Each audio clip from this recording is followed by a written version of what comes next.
Wonderful. Assalamu alaikum. Lovely to see you all again today, and a real delight and a pleasure to be here on the 5th anniversary of the RCP Iraq Network. A huge thank you to Hilal, Aram, Shakir, and all colleagues here for their wonderful support over the last 5 years. So I've been given the great pleasure to talk a little bit around the Physicians for the Future, and a number of things that you've discussed with your ambition, Hilal, for the RCP Iraq Network you'll see some of the parallels already that you're achieving and are planning for the future. So inshallah, I think more to come in the things that you've said, and also from our RCP Iraq Red Crescent about equity of healthcare as well, which is so important. So hopefully it will be helpful for you all. And I know I'm keeping you from dinner, so I hope not to talk for too long. So firstly, nothing to disclose from anything from the RCP. And what I hope to achieve as good medical educationalists, we always talk about our intended learning objectives. So my ILOs are shown here, which I'll talk through a little around the concepts of the Physicians for the Future, both the UK and global perspectives, acknowledge some of the key characteristics around what a physician of the future should encompass, the changing face and the nature of medical education, and give you a bit around the future trends which are to come, and also talk through some of the Royal College of Physicians work around the next generation of physicians, as well as addressing health inequalities.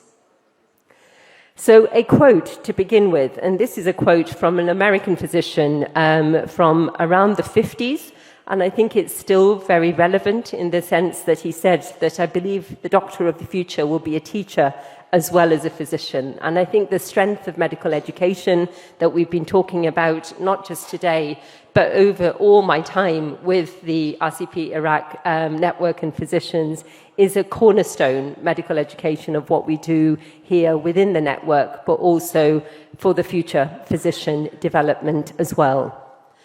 So thinking about the key concepts and definitions around a physician for the future. So what should that encompass? What should that look like?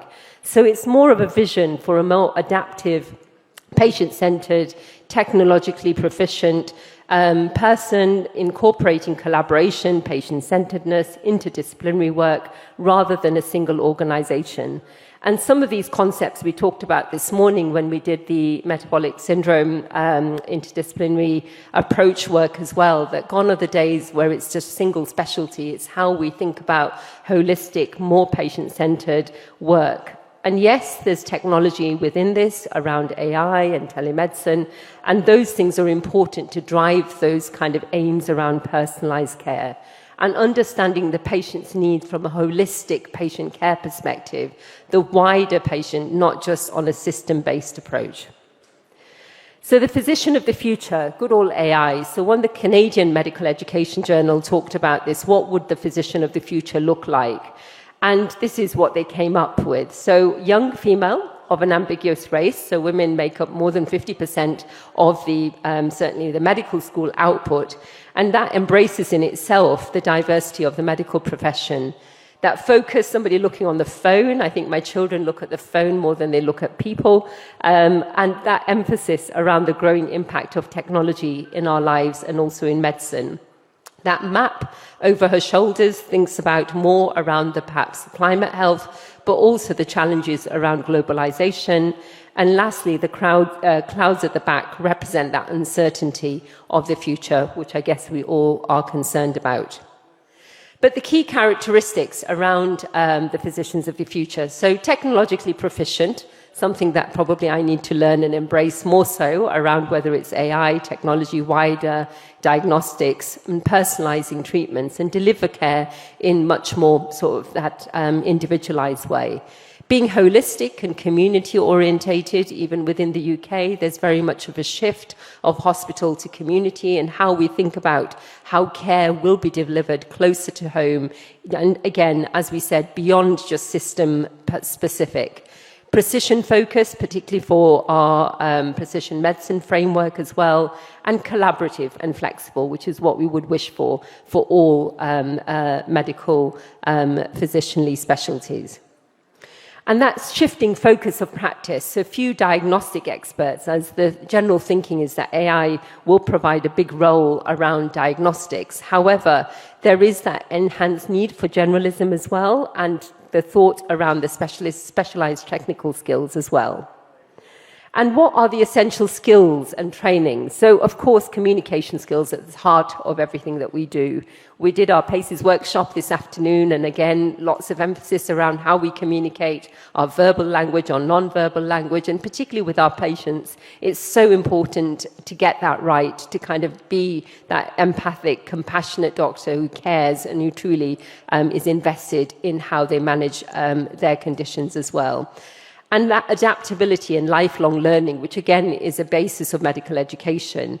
And then thinking about the prevention aspect side of things. We talked quite a lot about primary prevention and public health and the social determinants of health this morning, and building on that as well, which is all great. And some things are already happening now, but hopefully more to follow thereafter. So what are the global implications? So thinking about the image of the future physician and highlighting that weight of the global challenges as well, and that impact of climate health and things changing and the globalization of medicine and the diversity that it brings as well.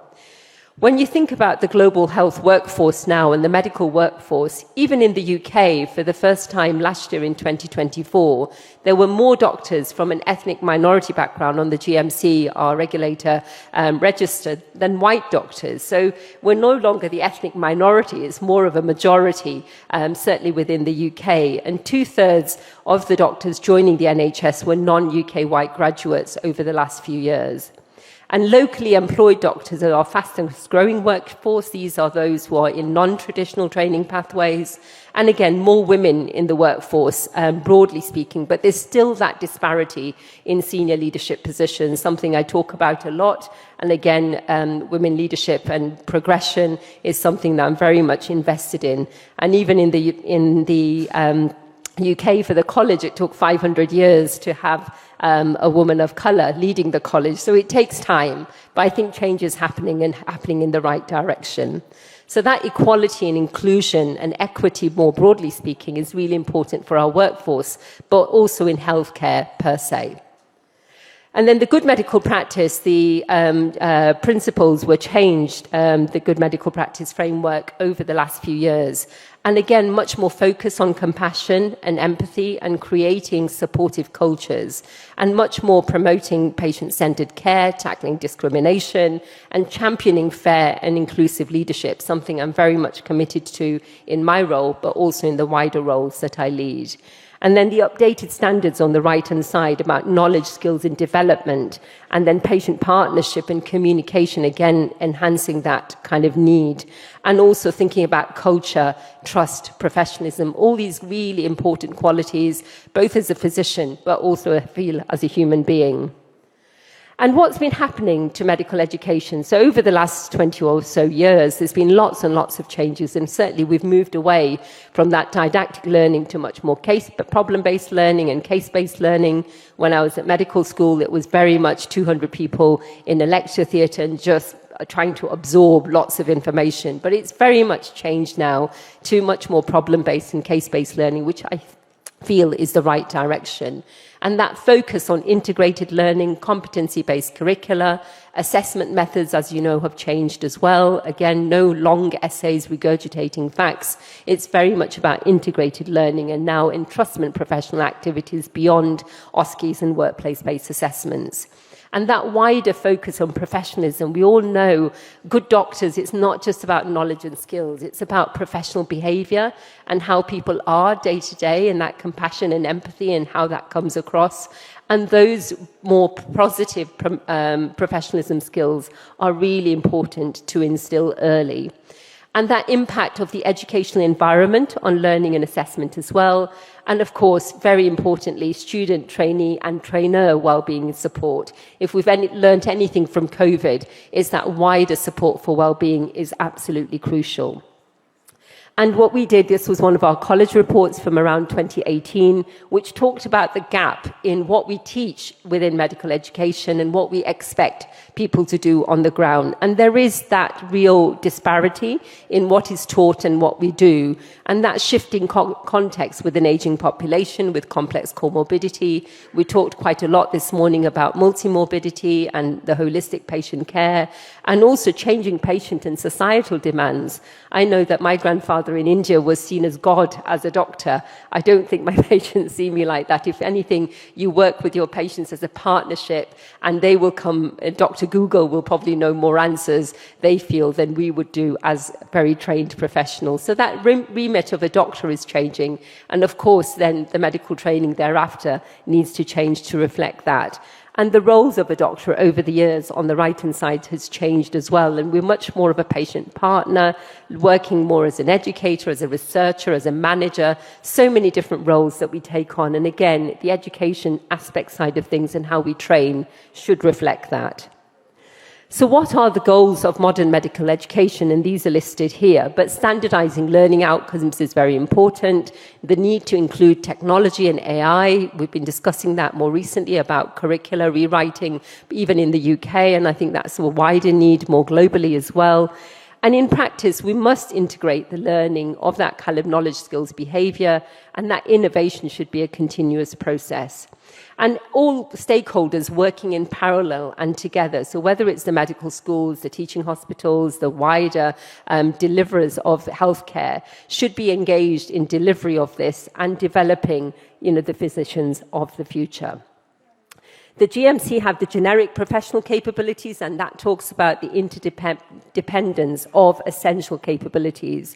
And you can see the professional values and behavior in the center with the knowledge and skills, but you can see all the other aspects which are equally important. So whether that's research and scholarship, patient safety, leadership, team working, all these wider skills that day to day you need to adopt. So a lot of the curricular framework are now mapped against the GMC, general professional capabilities, in order to enhance that and enable that. And then thinking forwards, what is the shift in medical education? The emphasis has changed over the years. So from informative learning that produces expertise is now more formative learning that produces professionals. And longer term, what we're aiming for is that transformative learning, which develops leadership and produces that enlightened, broader change. And that's what we're hoping for. And again, aims of our lovely RCP Iraq Network is already shifting towards the right-hand side, which is fantastic. Of course, we can't forget COVID, because that had a lot of, even the evolution of the RCP Iraq Network was during the COVID times. Our first meeting was in 2021, a lot of virtual engagement. And there was a significant negative impact on training, but lots of learning that things can be done in a short space of time. And again, lots of uncertainty at the time and a huge impact on training, academia, progression, and how we teach and learn has very much shifted as well. And mental health has become really at a forefront around the educational and training needs. And I know even our RCP Iraq Network has done a lot of work around mental health and well-being of our trainees, but also our trainers, and thinking about all of us, which is important because the degree of moral injury is really quite real. And even in the UK, we're still struggling, and there's still a lot of backlash from how things have been and how we need to move forwards, but learning from the experiences as well. So what are the challenges in medical education? So of course, training must be prioritized, but alongside service delivery, we need to maximize some of our digital solutions, and then the attention to the well-being, both from a trainee, trainer, and a system perspective of how we embed this. Yes, there's many gaps in our trainee rotations and also our consultant posts in the UK. And again, recruitment, retention are huge issues, and burnout is a huge issue. Even some of the recent data was saying that the age of retirement is just gradually coming down from 58 to 55 to 53, I think, this year. So it is just people are tired, and the systems that we work in are very much stretched and are continuing to be huge issues. And the way forward, some of it is flexibility is absolutely key. And I think diversifying what you do day to day, and I think certainly I've probably survived because my career has been much more of a portfolio career of doing clinical work, educational work, research work, which keeps it much more interesting and entertaining, and also, yes, different challenges, but it gives you great opportunity as well. And what are the trends in medical education? So, of course, in the UK, we've been expanding medical school places. There's probably still more need to do that. But in order to do that successfully, it's enabling the workforce the numbers to reflect within the postgraduate system as well. And that's one of the things within our workforce modelling and plan that we are sort of putting forward from a Royal College perspective.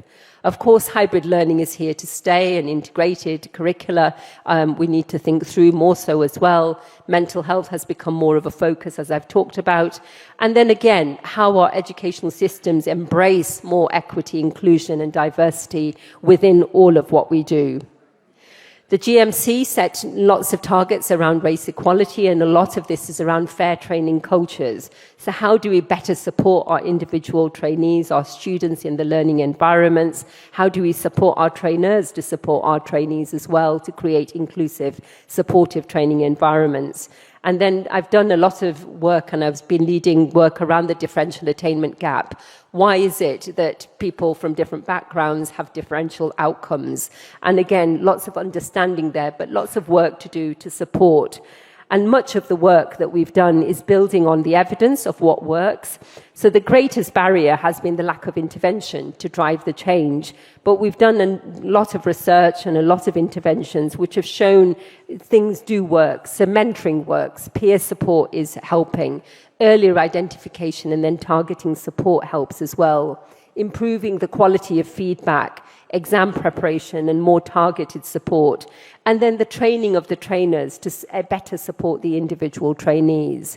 So what we've been moving away from is not saying, you know, when we look at the wider exam outcomes, 75% pass rate for UK white graduates, 63% pass rates for postgraduate exams for somebody like myself from an ethnic minority background but UK born. And then that percentage goes right the way down to 48% for international medical graduates. In the past, it was seen very much as a deficit model, but what we're trying to do is move away from that deficit model to say the educational environment is really important, how we can better support our individual trainees and the trainers to support the trainees is the narrative that we're adopting. And then the interventions are very broadly speaking to support the trainers, to support the learners. So the work that I'd led on over the last 10 years or so was a very big piece of cross-collaborative work aiming to narrow the gap of differential attainment. And slowly but surely, we're moving in the right direction. And this was programmatic cross-specialty research with the GMC, with the colleges, with our providers as well, and focused on earlier identification and support with full formal evaluation of the programs. And what we showed is that trainee as well as trainer interventions were equally important, and we very much showed evidence as well as both qualitatively from an experience perspective, but also quantitatively with improved exam, ARCP and other outcomes as well with different interventions. But this is national pieces of work, which would be another workshop in itself, but at least, again, lots of positive work to demonstrate change is possible. And then we talked a little around addressing health inequalities. Even in Iraq, our colleagues just mentioned about health equity. How do we support, how do we understand the social determinants of health, and how do we lead?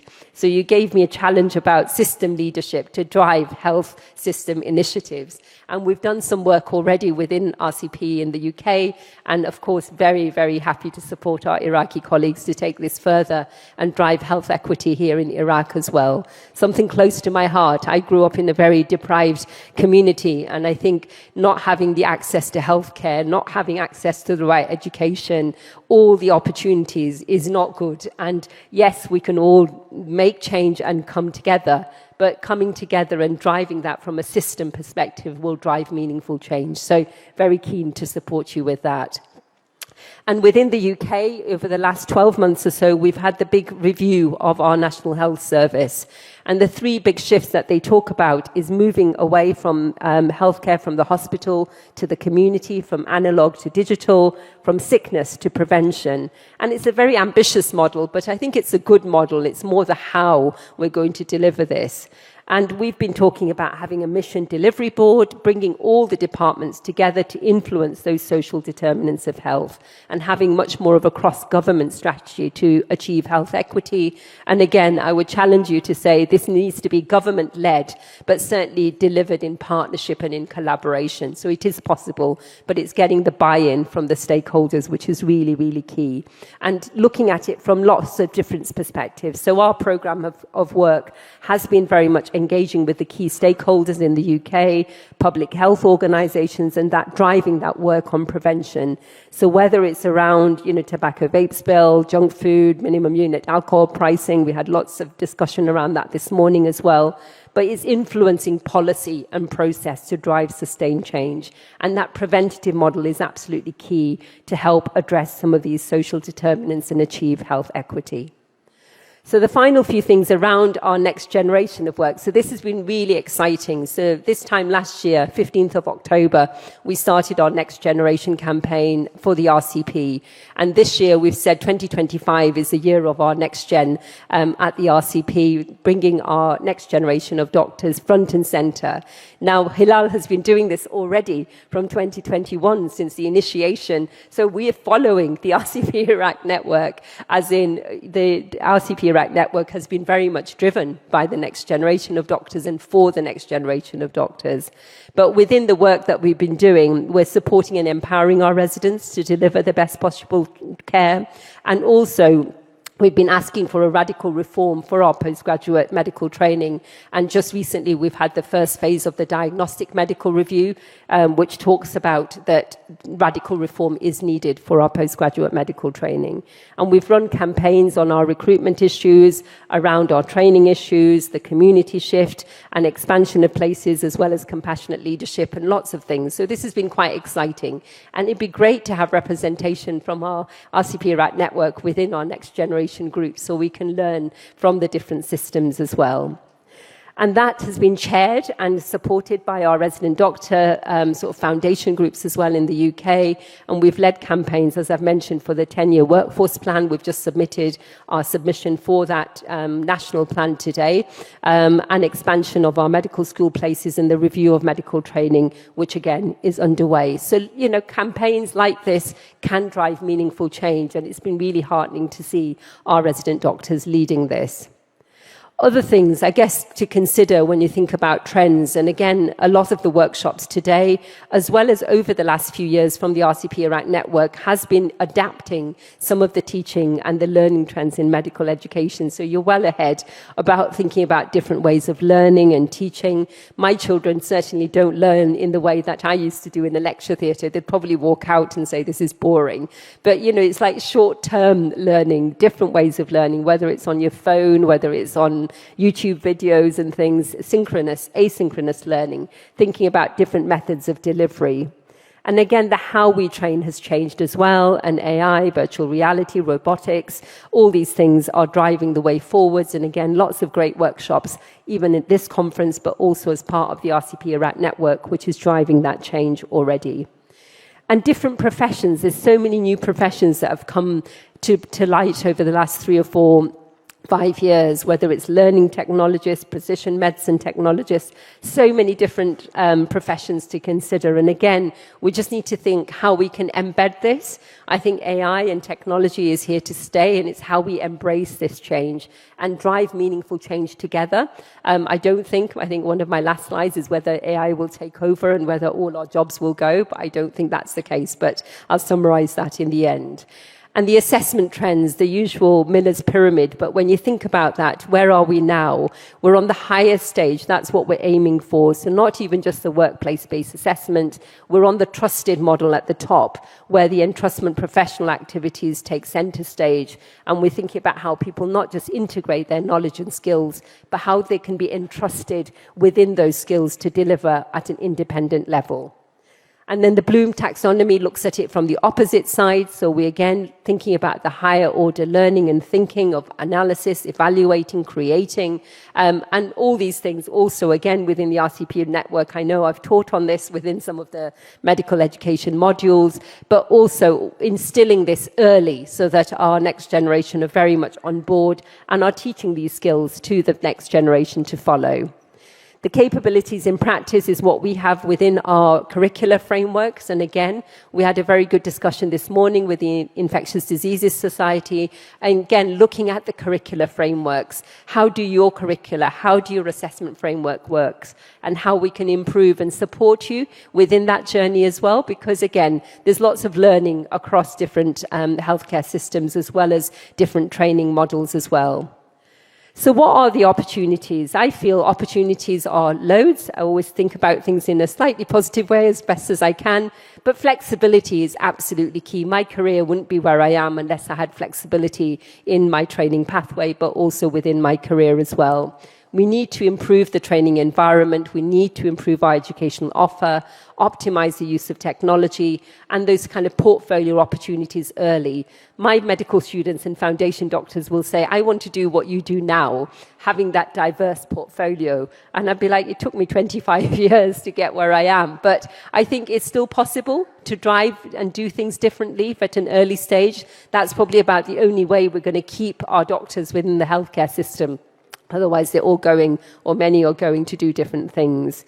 And that faculty recognition, a lot of time and effort goes into our faculties, but do they get the recognition they deserve? And I think some work within that as well, and thinking about interprofessional learning, better team working and networking. So the training for the physicians for the future, I feel, is that focus on personalized learning, that importance between the student, trainee and trainer well-being, moving to the virtual options, maximizing digital solutions, and those opportunities around interprofessional learning and thinking about newer roles and how they work. Flexibility is absolutely key, and developing more opportunities for portfolio careers, but also that focus on self-care and how you support each other.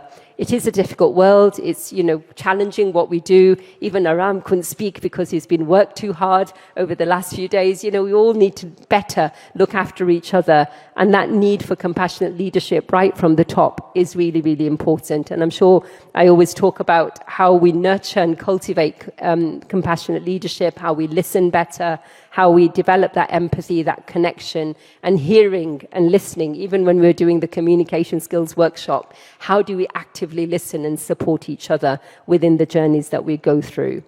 But importantly, how we also develop self-compassion. I think what we're really bad at is looking after ourselves within that journey. So different ways of doing that, but being kind to yourself is really, really important. And lastly, that importance, as I say, of self-care. My mum always used to say, if you don't look after yourself, you can't look after others. And I think that's so key in all of what we do. And again, better nurturing that and supporting that as best as we can. So finally, the question around, will AI replace physicians? And I think my very strong answer would be no. I think that doctor-patient relationship, what that is built on is empathy and trust and integrity and support. And those qualities I don't feel can be fully replicated by artificial intelligence, however hard they try. Care, I feel, will be transformed and needs to be transformed because we can't carry on in the way that we do. But it's how we embrace it and how we work with professionals to integrate that within a meaningful way.